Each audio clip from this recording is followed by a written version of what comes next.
Microdose, yeah, Microdose. Hosted by Kush Hayes and Robyn Setos. Talking the talk, cause they got things for you to know. Let's go party with Miss Robyn in the games on Cameo. Yeah, Microdose, Microdose, dose, dose. Microdose, Microdose, dose, dose. Microdose, Microdose, dose, dose. Microdose, Microdose, dose, dose. What gets this next? Go and take a guess. No matter who it is, every episode's the best. Every episode's the best. Every episode's the best. If you disagree, you're crazy, simple as chess. Microdose, microdose, microdose, microdose, microdose, microdose, microdose, yeah, microdose. What's good, y'all? Kush Hayes here, coming to you, the 66th edition of the Microdose. How you been? What you been doing? Have you been thinking about us? We've been missing you. I actually had the opportunity to break someone out of Zuckerberg jail recently. She's been missing from the show. It's Robyn Setos. Miss Robyn, if you're nasty, how you doing tonight? I'm back and I'm nasty as ever, and that's why I got banned from. That's why I'm in the Zucker prison here. But yeah, you posted bail for me, and now I'm a free woman and back on the Microdose. Outstanding. Now, just to ask if we can, how'd you get a 30-day ban on Facebook? Well, I guess I had previous offenses, but this time was for calling Kenny Omega a bitch. They frown on that. They frown on that. I guess, they're just marks for him, I guess, Okay. Well, speaking of pro wrestlers, we have a very special guest tonight. The streak continues here. Ooh. Some people know him as Paul. Other people know him as Pollo. It's the notorious PDM, the Glamazon, the Empress of San Francisco. We are very honored. San Francisco's most notable drag queen, Pollo Del Mar, Paul E. Pratt. Welcome to the show. How are you doing tonight? I am fantastic. Good to be here, and thanks for having me. And welcome back, Robyn. Like, it's good to be a free bitch, baby. Oh, yeah. Now, you're here tonight to plug. You're part of now the Wrestle Inc. daily podcast. They do it Monday through Friday. You're going to be part of the Thursday edition. This podcast will debut the day after your debut, May 13th. You're going to be talking some AEW Dynamite. You're going to be talking some pop culture. What can we look forward to on the Wrestle Inc. daily podcast with you? I don't even have a full answer for that because I haven't done it yet. It's still new, so I have no idea what they're going to throw at me. I was taken completely by surprise when they reached out to me a few weeks ago. I thought initially that I had interviewed. I'm going to give you a backstory first. Please do. So I had responded to an ad or something that Raj Giri, who is the publisher of WrestlingInc.com, had put online. I think it was a tweet saying that he was looking for some people to participate in the website, join in some capacity. And I'd emailed him all the way back in December. Okay. And I got no response. And so months go by, and I just assumed that Raj was not that interested or whatever. So probably maybe into February, he reached out to me again and was like, hey, if this fell through the cracks, things have been really busy. Could you let me know what you're interested in doing? And at the time, he had mentioned the possibility of a co-host or a podcasting personality, things of that nature. And I had done 5 years of my own podcasting. So That's what I was reaching out for him about. And then they circled back and they asked me maybe a month later when it fell through the cracks again to do an interview for a writing position for them. And I had written for Nick Hausman. Nick Hausman used to be with WrestleZone.com, and I'd written for WrestleZone for a while. He moved over to become the managing editor of Wrestling Inc. And I had been in contact with him, but not really spoken to him. So they brought me in to interview for this writing position. And in the middle of the writing position interview, I knew that it was not going to happen for me because they asked me certain things. And I just was very blunt and upfront, like, look, that doesn't interest me. That's something that I definitely am aware is part of the culture of professional wrestling and certainly all of the websites, but I'm just not interested. I'm not interested in scrolling through people's Twitter feeds to recap for those who are too lazy to follow the wrestlers, what they're saying on Twitter.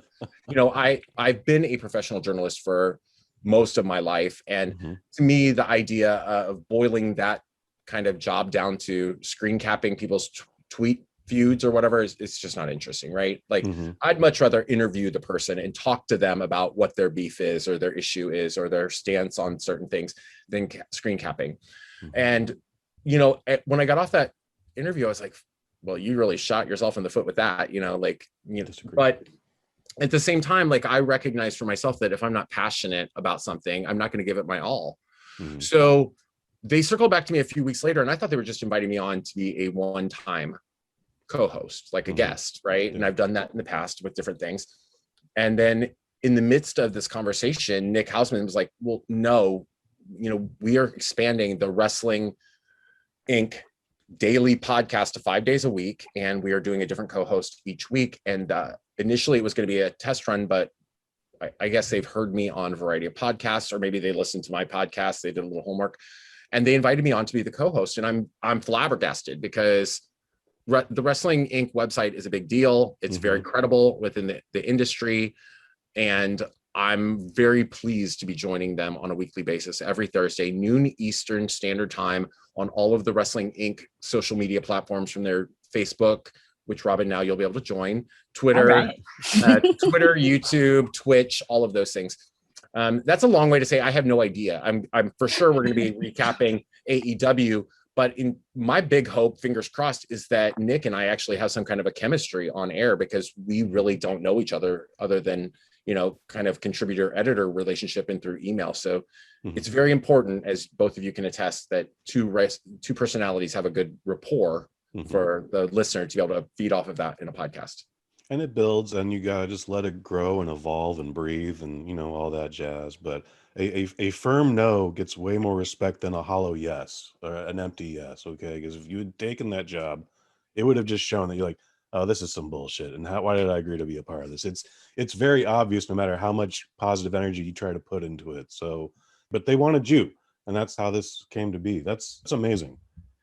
I just know myself, right? I think that I know myself, and I'm aware that when I am passionate about something, I will give it 150% if possible. I'll find ways to give it more than I have to give. And if it's something that I'm not passionate about, you're going to be lucky to get it from me, at all, just because of the fact that it becomes a chore. And I don't want to sound self-indulgent here, but in terms of what it means to be a journalist or a reporter or things of that nature, in the world of professional wrestling, as a personality, I'm brand new. As a reporter, I've got, 2/3 of my life spent doing that. And I have a resume of work that I know speaks for itself. And I'm comfortable to say that. And it would be not just the Wrestling Inc. I turned down a job from Us Weekly, the tabloid, at the supermarket tabloid, because I did one assignment for them. It was horrendous for me. I just didn't want to do it. And they paid better than almost any other writing gig I could have possibly gotten, because they make mad cash doing that crap. But it just went against the grain of what I wanted to do, of who I felt I was. It's not in my personality to like hide in the bushes outside, NFL players' homes to see what their moms are talking about, or, whatever the situation. So it just felt much more comfortable. I would rather walk away from a potential opportunity than sell myself short and end up doing something I don't want to do.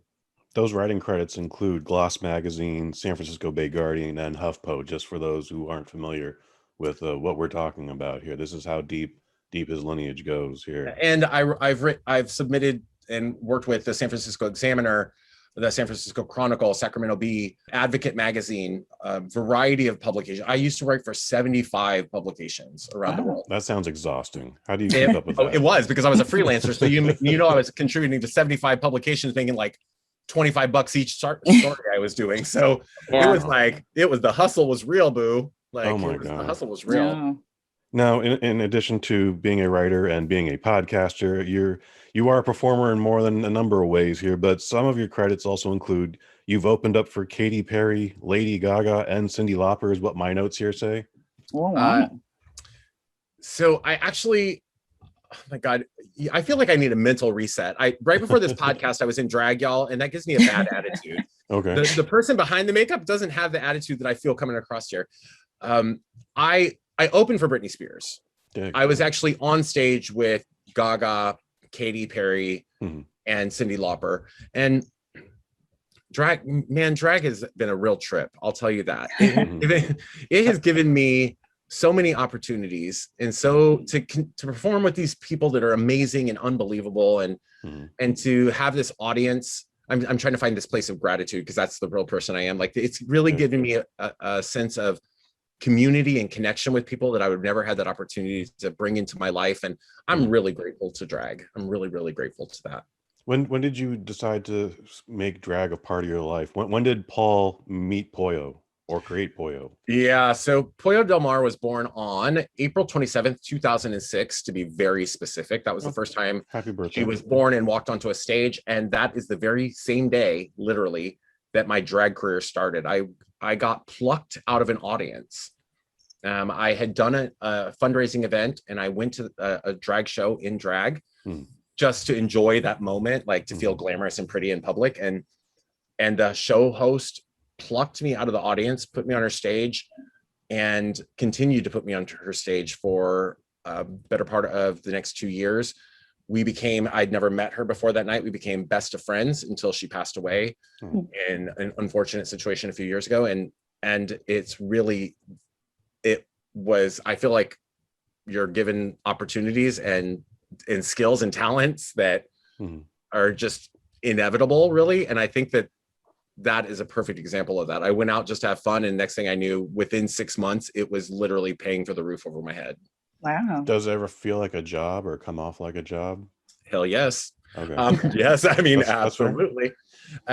Absolutely does. And that's because there have been times over the many years that I've been doing drag for 15 years, obviously, and that's more than a third of my life. And that's a lie. That's not more than my life. Almost a third of my life. I'm older than I think I am, apparently.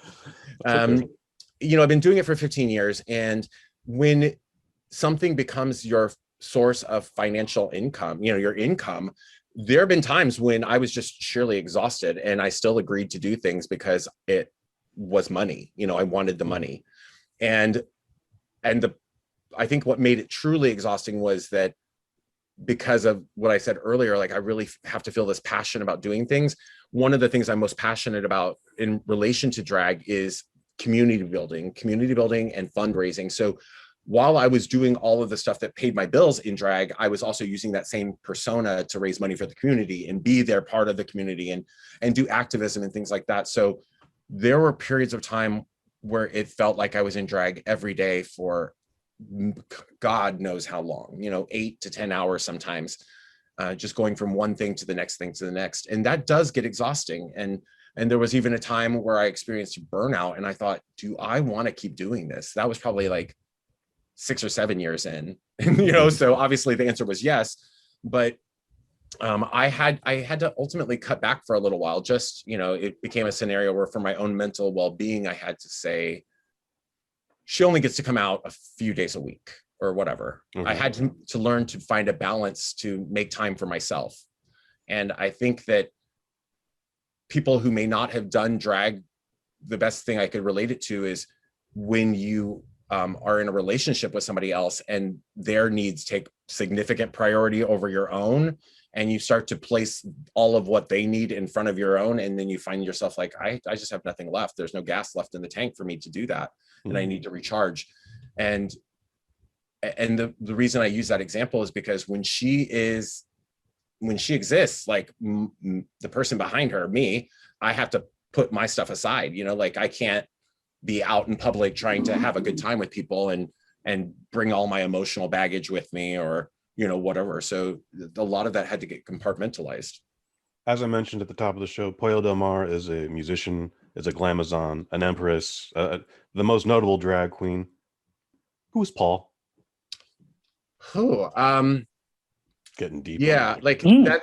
It's a challenging question because nobody asks, and there are times when I wonder that. I really wonder that, because I've spent a huge part of my life crafting who is Pollo.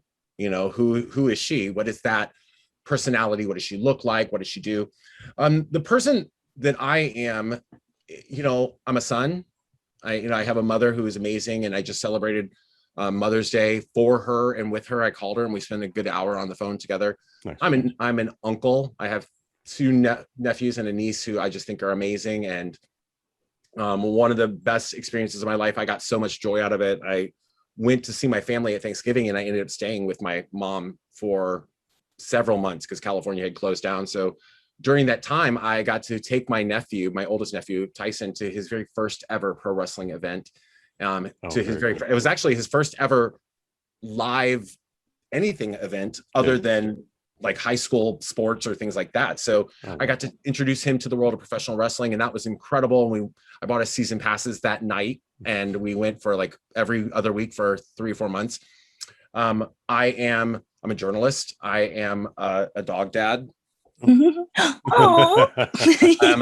I'm a dog dad. I am a skincare fanatic.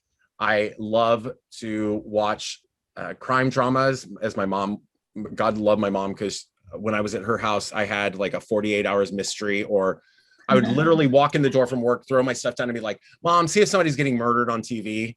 And she's like, that's unhealthy, Paul. That is really unhealthy. And, you know, a big part of it that I take from myself into the character of Pollo is that I'm hugely involved in a community of people here in San Francisco. You know, I'm also an alcoholic and addict in recovery. So I've been many years in recovery, and that's a huge part of my personal identity. So I'm really involved in that community, and meaning that community and I are very focused on fundraising and community building have been just such huge integral parts of who I am. So there are huge elements and massive crossover between who she is and who I am, because I bleed into her, which sounded really disgusting when I said it out loud. That sounded vulgar. That's I think those are all defining elements of who I am. And I also just don't find myself I don't always find myself interesting. So I have to tap into a lot of her, you know, the parts of myself that she is me. And I have to, like, what would Pollo do in this situation? Like, channel her sometimes. I don't know. Are you aware that there's a surf rock band also named Pollo Del Mar? I absolutely am. And they're San Francisco based. Oh, far. And a couple years ago, I remember I approached them and I was like, would it be cool if I collaborated with you and you provided this like surf rock sound, and I would write like incorporate electronic music with that and then do some kind of vocals over it. It'd be Pollo Del Mar featuring Pollo Del Mar, and nobody would know who the lead artist was. How'd that go? I mean, we joked about it. We didn't ever do it, but I think it's still out there. Ironically enough, I think they definitely know who I am as well, even before that, because presumably when you share a name, when people probably were like, who in the hell, why does it every time we look for your music, we find this drag queen? Who's that? In addition to your new duties at Wrestle Inc., you've been part of a couple of different promotions out here in NorCal now. One of them was Wrestle for Charity, right? Yeah. Wrestling for Charity is the one that gave me my break. You know, they Butch Hoff with Wrestling for Charity, and the team there, Donovan Troy, who's one of their head bookers, and they're kind of like their authority figure, gave me a big break and allowed me to run with the ball, allowed me to be so creative. And I helped to co-promote a significant number of events with them. That was great. And that's what gave me my, you know, that opened the doors. And I am forever really grateful for that, because if it had not been for that, like, you know, somebody unlocking the door and me just sort of like pushing my way in, I probably would never have had the chances that I've had in the last 5 years. Like things like going to, you know, Effie's Big Gay Brunch in Tampa, which again, my first time on Fight TV, and like all these people from around the world literally like suddenly recognizing me in that wrestling space. It was pretty incredible. Now, are you taking bumps at all? Are you involved in a performance manner at all? Or are you just promoting and fundraising? Well, I am, my capacity with that organization, I was doing a lot of the booking. I was doing a lot of the promotional work. And of course, a lot of the like heavy hitting, like leg work, like getting asses in seats and showing up early, the things that you would expect somebody to do, showing up early and setting up the ring and all of that stuff. I've only taken a couple of bumps. I'm not trained to do that. So I learned the hard way. You know, Jekyll's the jester, and I did an in-ring angle, and Jekyll's is an independent wrestler and very well known for being extremely stiff, especially if you don't have his ultimate respect. And I think that I probably didn't start out the evening with his ultimate respect, but he clocked me so hard and I fell. It looked like a pro. I looked like a complete pro when I went down. and I sold that thing like crazy. And when it was all said and done, I think that he was really pleased. And people were carting me off because nobody knew it was coming except like Jekyll's and I think one other person knew that was the way it was going to go down. So everybody thought he just lost his shit on me. Okay. And they were like carrying me away because they know how rough he is. And they're like, are you okay? Are you okay? And under my breath, I'm like, today is the best day of my life. This is the best thing that's ever happened to me. And I was bleeding and everything because he'd forearmed me and hit a necklace I was wearing. Note to self, never wear giant chunky jewelry in the ring. And I was just like, oh my God, this is the best experience of my life. When society returns to normal and shows are a thing again, do you have a stable? Will you be managing anybody? When the world begins to return and we are allowed to do promotions and in-person shows, I'm really looking forward to that time, because I think that after Effie's Big Gay Brunch and with the connections that I made there, the world is going to be my oyster. Because the benefit of a show like Effie's Big Gay Brunch is he brought together the cream of the crop of LGBTQ plus performers from all over the United States. Mm-hmm. And we all had the opportunity to work together, to become friends, to network, to cheer each other on and support each other. And I hope that when we are running shows here in Northern California, I'll be able to bring some of my friends that I've made at that time in to do those shows. And I hope that they will want to bring me to wherever they are. You know, I think that would be so much fun. But when we return, my hope is that I'll be working with more than one organization here. There's a number of Northern California professional wrestling organizations and promotions that I would love to work with. Mm-hmm. And my goal, fingers crossed, would be that at some point I get to do a heel turn and have a heel stable. That's where I live. That's where I need to be. I know that. So I just want to go on record. If you haven't put any thought into a name, Estee Slaughter.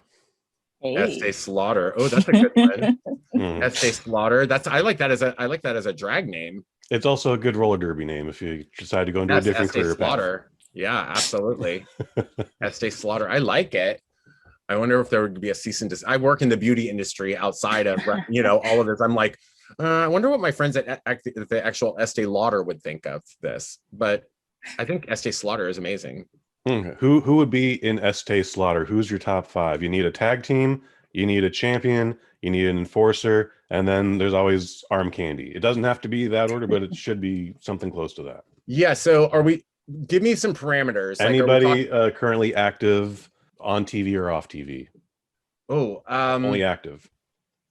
Okay. So that's a huge breadth of opportunity, because I was thinking in my head, I'm only thinking of my boys and girls and guys and gals and in between on the indie circuit. Right. Mm-hmm. So if I'm thinking all over, I don't know. It's a tough one, because well, let's narrow the window then down to your NorCal squad.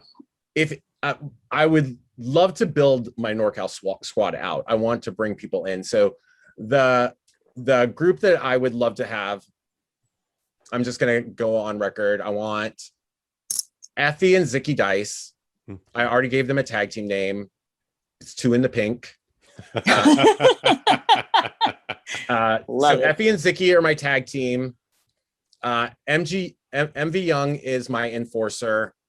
And then I think that AC Mac would be my arm candy. And he's really, really talented in the ring. And then I would like to have the whole thing, the strings for the whole thing being pulled by the Dark Sheik. Oh, fascinating.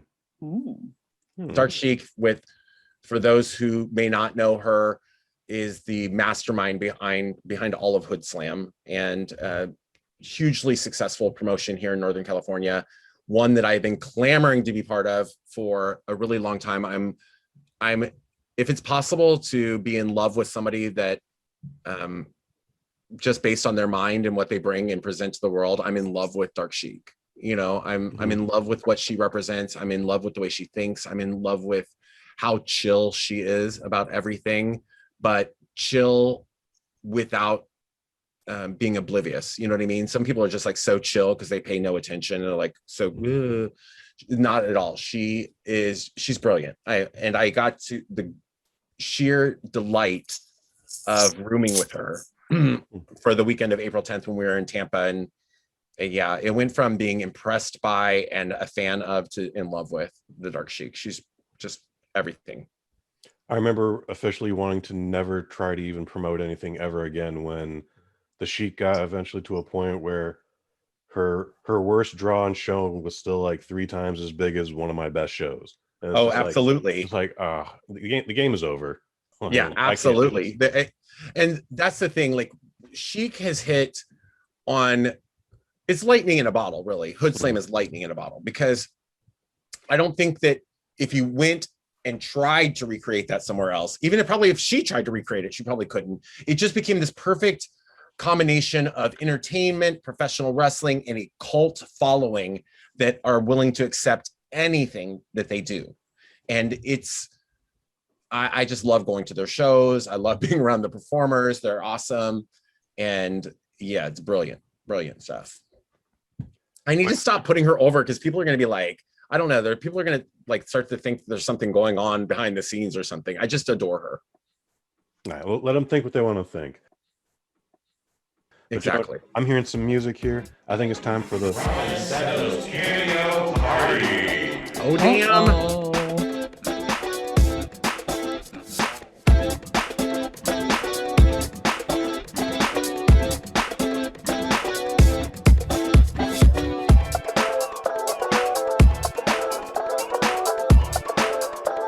Setos Cameo Party. Welcome to my party, fun people times. Yes. Yeah, the Robyn Setos Cameo Party, where I go on cameo.com and then make a list of celebrities for our guests to go up against Kush to guess the price of each celebrity cameo. This is great. This week's theme is wrestling for charity participants. Oh snap. Oh, damn. Yeah. So yeah, we flipped the coin backstage and it came up Pollo. And we had a Pollo side and a Kush sided coin. Oh, that means I go first, Robyn? That means you can go Yes, first. so you get to guess first. All right. So our first cameo of the night is Lanny Poffo. Lanny Poffo. Poffo. Leapin' Lanny Poffo.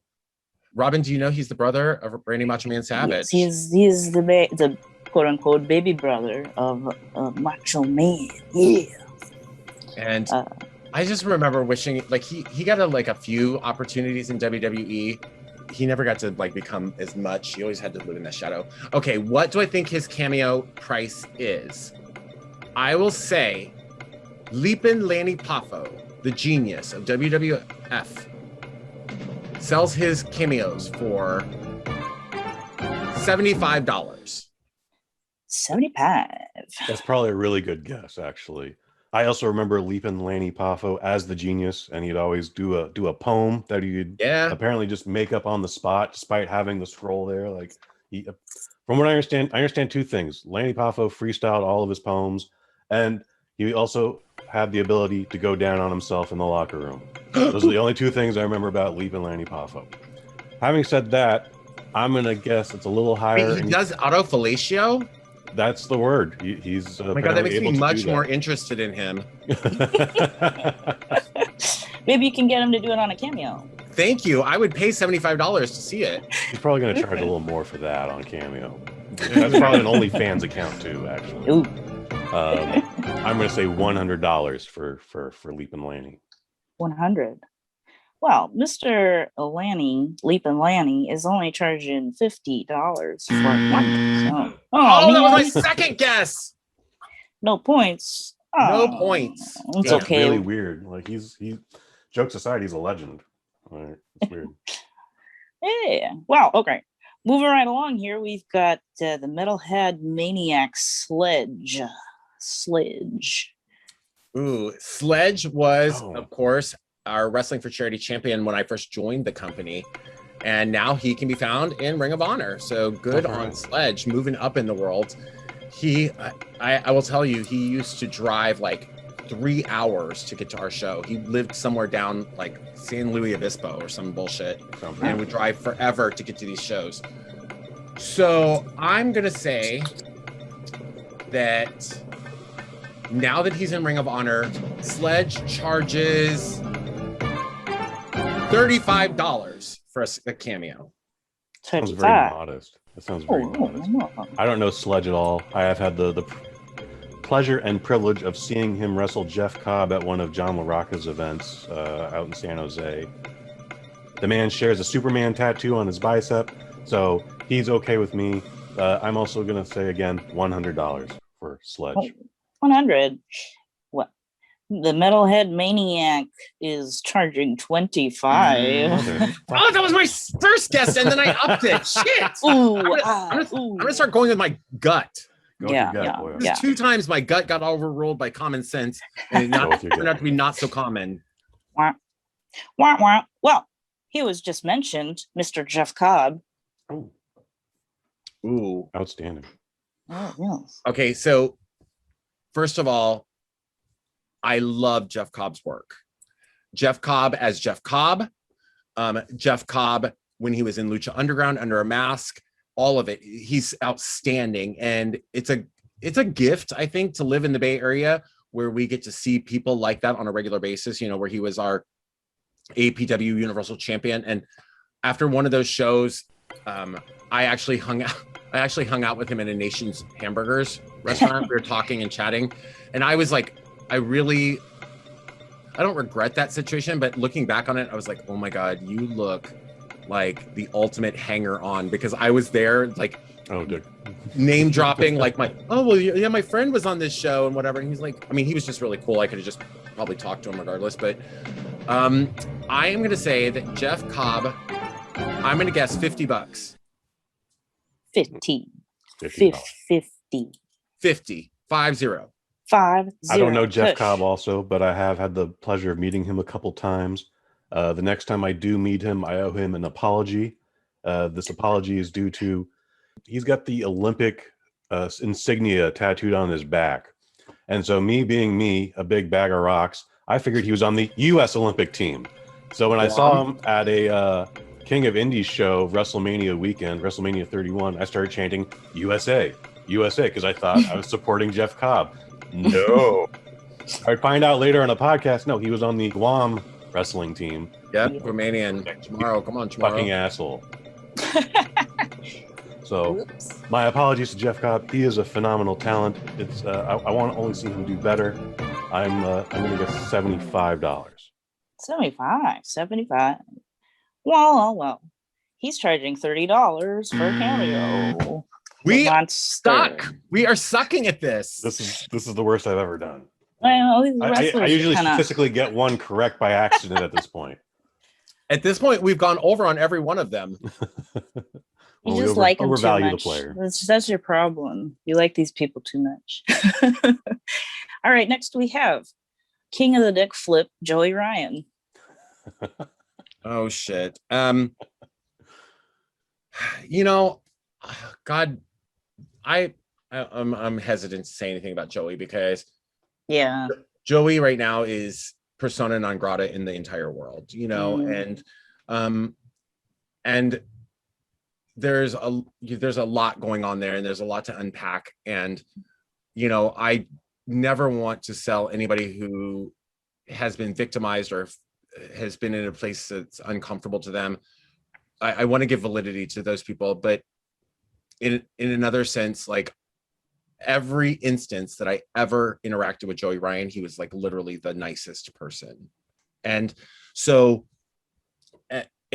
what that presents to me is a very mind-blowing reality, is that for every person you can, and nobody is pure good, nobody's pure evil. There is a way that you can combine the two. Like somebody incredibly charismatic and nice and personable could also potentially have done something really horrible. And I don't know where the truth in that matter is, and it's not for me to say. So I can only base my thoughts about Joey on myself. So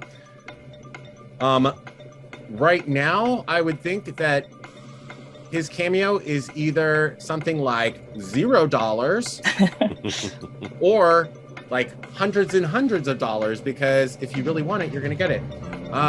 I would say I'm going to go back with 75. 75. That sounds like a good bet. I think you're correct also. This could be a case of it's $1 or it's $200. I have had actually the pleasure of working with Joey Ryan. We met briefly. He will not remember me or this story at all, but we worked on a pilot for a wrestling program that's resembled Lucha Underground before Lucha Underground. It was supposed to be this underground thing, and people are in suits and ties and sitting at cocktail tables watching underground wrestling. And Joey Ryan's persona was a ladies' man who would then be forced to come out of the closet, and they tried to workshop this chant. And I don't know if it worked because the crowd was into what they were into, and they were supporting Joey Ryan, and the fact that they were trying to workshop this whole chant, it felt off. Interestingly enough, for one of the first of multiple times I interviewed Joey Ryan, he told me about that story. Oh, okay. He, like, not about meeting you. He was saying how amazing you were. No, he was talking about workshopping that angle and how he really they had approached him about playing a character that was gay, and he explicitly said to them, and this is one of the reasons why I was like, he's all right by me. He explicitly said, I don't want the character presented as gay from the beginning. I want the character to be over. I never want the sexuality of the character to be a focal point of him being a heel, if he ever does that. But what he wanted to do was present the character so people became supportive of him and appreciated the character. And then it was apparently from what I was told by him is that it was like a blackmail plot. Like they were trying to like take advantage of him to keep this secret, and he ultimately comes out and reveals the secret on his own to the support of the audience. The crowd was into it. They were totally into the story. They loved his character. They loved how he was working his opponent. Everything was great except for they were always trying to force a chant no matter who was on stage. That's my Joey Ryan story. So I'm going to just say $200.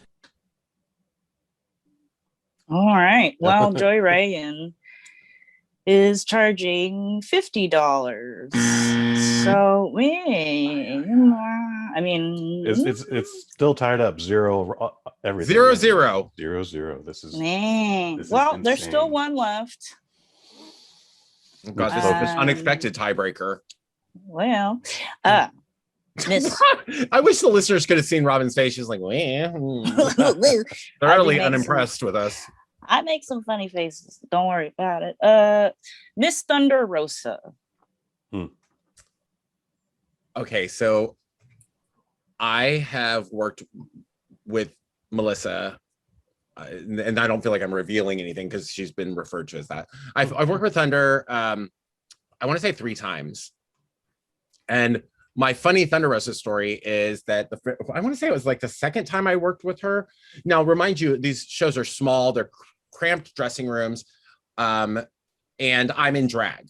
So initially I worked with her one of my very first shows, and I was really uncomfortable there because I didn't know anybody yet, and I was like, oh my God, how is this going to be perceived or taken? And so I'm in the dressing room, and I know this is going to be like startling fact, but everything you see on me is an illusion. So like my ass is not real, my breasts are not real, the hair is not real. So I'm putting padding in place to make it look like I have a female figure, like a very shapely female figure. And I'm well known in that persona as having a big butt. So I went at one point to one of the guys and I was like, is my ass even? And the guy was like, excuse me. He was like so thrown off. So I went over to Thunder and I was like, okay, you're the only woman in this dressing room. Is my ass even? And she's like, your ass looks great, girl. And like, she's like, helping me get it positioned. And then we traded makeup, conversation as well, because obviously half of her face is painted. So she's incredible. She was our Wrestling for Charity Sapphire Women's Champion, which is the women's championship. And she held it for a long time. She in fact still technically holds that belt because she became famous and never defended it again.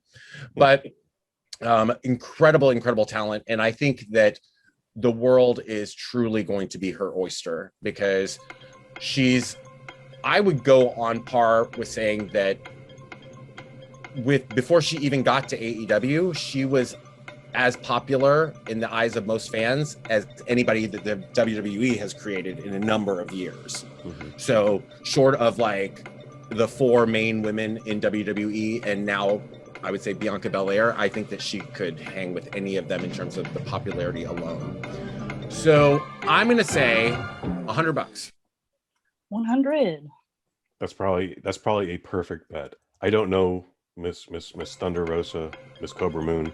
I've met her once upon a time. That led to a Facebook invite, and then I've just been following her career through that.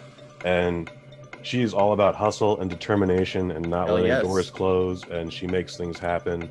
And it's very exciting just to watch her proceed through this game of professional wrestling without even watching her in the squared circle. However, I've been sucking the entire game, so I'm going to say $1. $1. $1, just because someone needs a point on this board. It has to. She should be charging $150, but I'm going to say $1.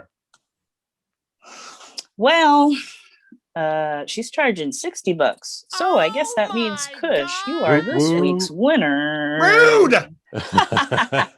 Rude! Robyn Setos Mystery Party.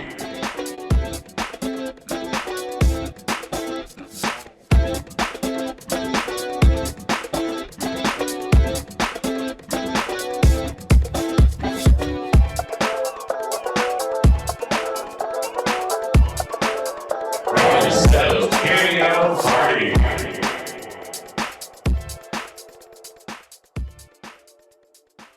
I'm only like 3-17 now. This feels amazing. God, it sucks that I was like one of the three. Oh, you get him I've next lost time. to the Gilbert of this game. Christ. The Wrestle Inc. podcast is daily. It's Monday through Friday. You can catch Pollo Del Mar's debut Thursday, May 13th, and every Thursday following that. Also as Paul E. Pratt, which is a great wrestling name already. Anything else we can plug for you, Paul? No, I do want to let people know that. So I've always used my middle initial, and there's a big reason for that. Like Paul E, right? Sounds like, things of Paulie Dangerously, Paul Heyman. But my family, I'm a third.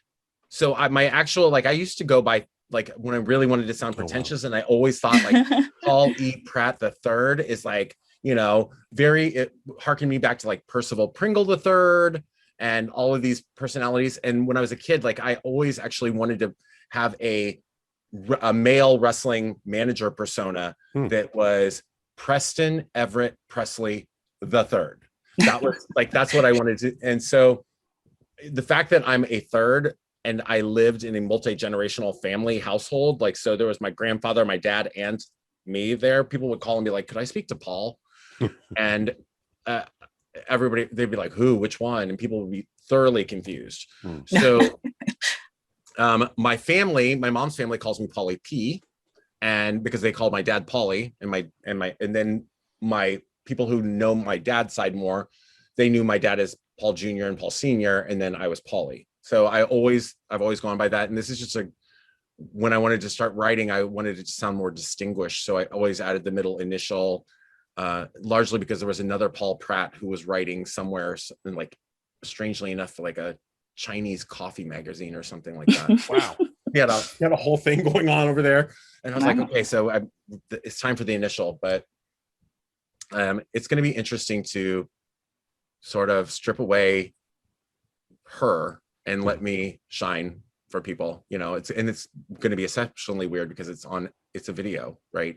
We're doing it on Twitch and Facebook Live, and people are going to see me, and I'm going to have to get used to that. So we'll find out how it works out. Best of luck to you. Robyn Setos, you do some stuff around here. What are you doing? I do a little thing called Polite Beer Expressions. Now that is a cute little written articles about craft beers. Every week I do a different review on a different craft beer. So it's May now, and I've been having fun with these themed months. So I decided, hey, why not? We just came off of April Sours, so we're going to go right into IP May. So check those out. Those go up on Wednesdays at noon, California time, because we like to sleep in. Yeah, I do a couple things around here. You can catch Kush and Kai 55. That just dropped the other day. We talking Hanging with the Homeboys. That came out May 12th. Also, the Kick-Ass Movie Podcast. You can check out me and director Len Kabaczynski talking about Don the Dragon Wilson and Blood Fist 3. And then can't forget Sweet Science Cinema, Pro Wrestling Hall of Famer Jameel Hemphill and myself. This the last Wednesday of May, we're going to be talking $1 Million Baby. Paul, thank you so much again for being a part of this tonight. This was great. Thank you very much. Yeah, thanks for having me. For Pollo Del Mar, I've been Kush Hayes. I've been Robyn. You've been you. Bye. Microdose, microdose, microdose, microdose, microdose, microdose, microdose, yeah, microdose.